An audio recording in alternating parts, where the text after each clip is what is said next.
Have you ever struggled with prioritizing a seemingly endless list of goals, projects and ideas and didn't know where to really focus on to move your career to the next level? A while ago, I came across a simple yet profound method that has helped me to move from what I call a sense of goal prioritization overwhelm to clarity and focus. And in this video, I'm going to show you how you can get there as well so that you can focus on what really matters most and create a meaningful and successful career according to your terms. Hi there and a very warm welcome to the channel. If we're meeting for the first time, my name is Sabine Renner. I'm an organizational psychologist, leadership and personal development coach and trainer, and researcher in the field of positive psychology. On this channel, you'll find proven and actionable tips, tools and strategies to empower aspiring leaders to take the lead and succeed at work and beyond. Our days only have 24 hours. A year has 365 days. How do we allocate our most precious resources, our time, energy and attention to move forward and achieve what truly matters to us? If we don't focus, we run the risk of feeling lost and off track. We might be super busy, but not really productive.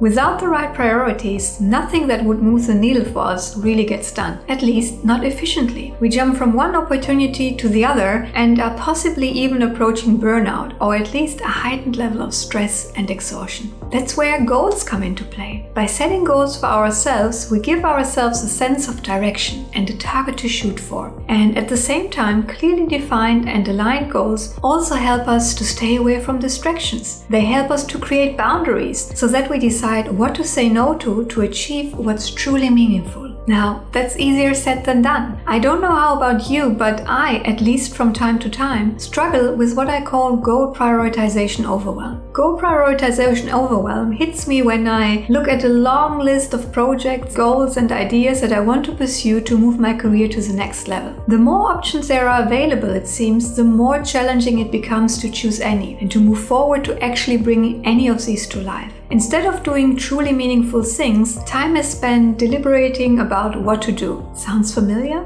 Well, if so, then stay tuned and join me as we explore and build up on what I call the Warren Buffett method of goal prioritization, which is suggested by renowned scientist and psychologist Angela Duckworth in her book Grit: Why Passion and Resilience Are the Secret to Success. In this highly recommendable book, Duckworth shares with us powerful insights into the science of achievement. Her research has shown that our ability to achieve and be successful does not only depend on our level of talent that we have, but also, and even more importantly, on the level of effort we dedicate to turning a talent into a skill and to then applying that skill productively. As our efforts play such an important role in goal achievement, we should choose carefully and wisely how and where we spend our time and how to focus our efforts so that it helps us in moving forward. So how do we make this choice? This is where the Buffett method of goal prioritization comes into play. A simple three-step process that investment legend and self-made billionaire Warren Buffett reportedly shared with his pilot to help him define and focus on a handful of goals that truly matter to him. Let's look into the method, check out how Angela Duckworth expanded the original three-step process and explore how we can elevate it even one step further. Step number 1. Write down your current career goals. Take a few minutes to prepare an inventory of everything that you want to achieve. The goals that you want to accomplish, the projects that you want to move forward, the ideas that you're eager to pursue. Most likely there are a lot more things than what you have thought initially. Step number 2. Define what is meaningful and important. Now go through your list again. Which 5 at most of these goals are the most important and meaningful for you to achieve professionally? In case you find it difficult to prioritize, you can weight each of these goals in terms of, for example, how interesting or inspiring they are to you and how important achieving them would be for your career. Look at each goal and then assign a number on a scale from 1 to 10, where 10 represents the highest level of interest, inspiration, and importance. Then multiply the two values and you'll get a number between 1 and 100. The higher, the better. Rank order your goals accordingly. Once done, the third step in Warren Buffett's method would be to focus on these 5 goals and to ignore the remaining goals at all costs until you have accomplished your top 5 goals. And this is where Angela Duckworth added one additional step. Let's look into this. Step number 3. Assess mean goals and align them to the big picture. When Duckworth did the exercise herself, she noted that many of her goals were actually related to each other and that they oftentimes were means to an end. Many of the goals were setting herself up to make progress towards one common end goal, which is what I would call the bigger picture. So look at your list of top goals again. Are these goals serving a common overarching professional goal that you want to pursue? Something that gives you like a compass direction? Something that you're not only passionate about, but that will also give you a sense of meaning? To give you an idea, my top level goal is to use the best of the science of positive psychology, leadership, and professional development, 3 topics that I am super passionate about, to inspire and empower people to take the lead and succeed at work and beyond, which is something that I find deeply meaningful. So what's yours? And how are your top 5 goals linked to that? While focus clearly matters, Angela Duckworth suggests also to look at the remaining goals on your list. Do they somehow contribute to the achievement of the top goals so that one could say that they are a means to an end?